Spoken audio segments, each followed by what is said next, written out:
Foi. Motivation. Surpassement. Fortifiez votre intérieur avec le moment de foi. Ce que la parole de Dieu, elle nous enseigne de très simple, mais qui nous montre pourquoi nous devons prioriser et valoriser le Saint-Esprit. Vous voyez qu'au chapitre 1 de Genèse, verset 1, il est dit comme ça, il est écrit comme ça. Au commencement, Dieu créa les cieux et la terre. Au commencement, Dieu créa les cieux et la terre. La terre était informe et vide. La terre, elle était informe et vide. Il y avait des ténèbres à la surface de l'abîme. Et l'Esprit de Dieu se mouvait au-dessus des eaux. Lorsque nous lisons la Bible, regardez, comme nous venons de lire maintenant, qu'est-ce que nous considérons? Que Dieu, au commencement, les premières choses qu'il a créées dans la planète Terre a été les cieux et la terre. Et après, la Bible dit comme ça, et la terre, elle était informe et vide. Ça veut dire que Dieu a créé la terre informe et vide. Ce n'est pas la compréhension théologique que nous avons de la parole de Dieu. Car on considère que du verset 1 au verset 2, il y a eu un temps. Dans les Écritures originales, il sépare même le verset 1 du verset 2. Quand la Bible dit qu'au commencement Dieu a créé les cieux et la terre, il y a un espace et quelque chose qui se déroule pour que la terre devienne alors informe et vide. Des fois, la personne, par exemple, elle se marie. Elle se s'est mariée. Et ce mariage est devenu un mariage catastrophique. Est-ce que le jour du mariage, elle se s'est mariée pour que ce mariage devienne catastrophique? Non, mais ce mariage, bien des fois, est devenu une catastrophe. La mère, elle accouche, la maman, elle a accouché. Cet enfant est devenu un rebelle, est devenu ceci, est devenu cela. Est-ce que la maman, elle a eu cet enfant pour qu'il soit ce qu'il est devenu? Non. Quand on voit aujourd'hui ce que nous voyons, on se demande comme ça bien des fois, mais évêque, si tout cela est en train d'arriver,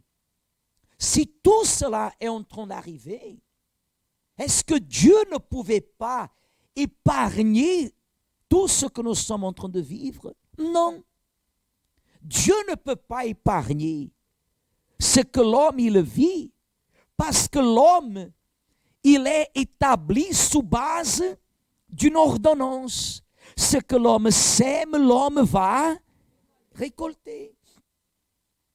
Aujourd'hui, l'homme il récolte ce qu'il aura semé.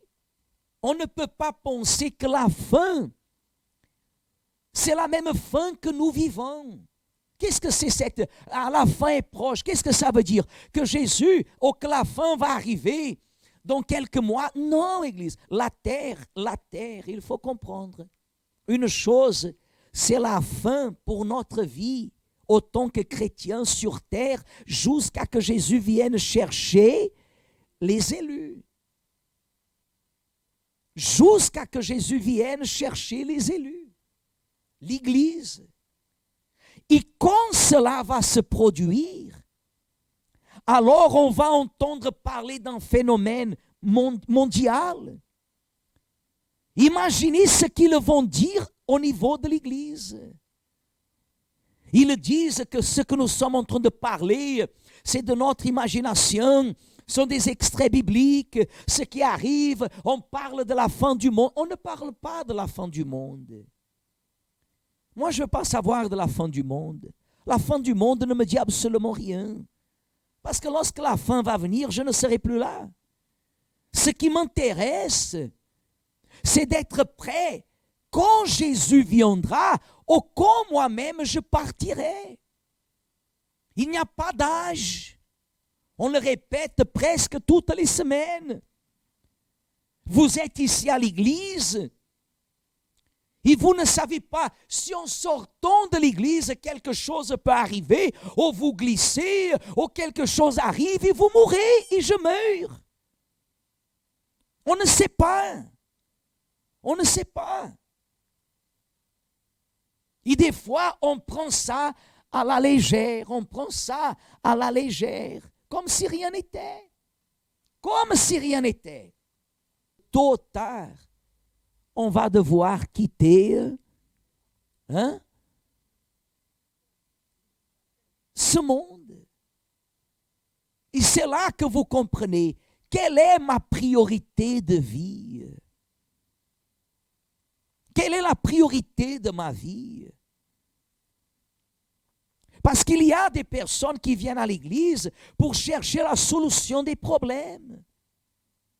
Et à vrai dire, si ce n'était pas par là, beaucoup de ceux qui sont à l'église ne seraient pas venus à l'église. Nous sommes venus à l'église, dans notre majorité, à la recherche de la solution d'un problème. Et Dieu a voulu qu'ainsi soit-il. Parce que notre génération, elle est déjà une génération qui se sait éloignée de Dieu. Nous ici, par exemple, pourquoi nous, on ne voit pas ça beaucoup? Parce que nous, que nous ne voulions pas, on a encore quelques origines croyantes. Parce que la foi chrétienne, depuis longtemps, elle a commencé à quoi? À disparaître. C'est pour ça, regardez, que lorsque vous témoignez, vous permettez qu'à travers votre témoignage, des personnes se tournent vers qui? Vers Jésus. Ça fait combien de temps que vous ne témoignez pas?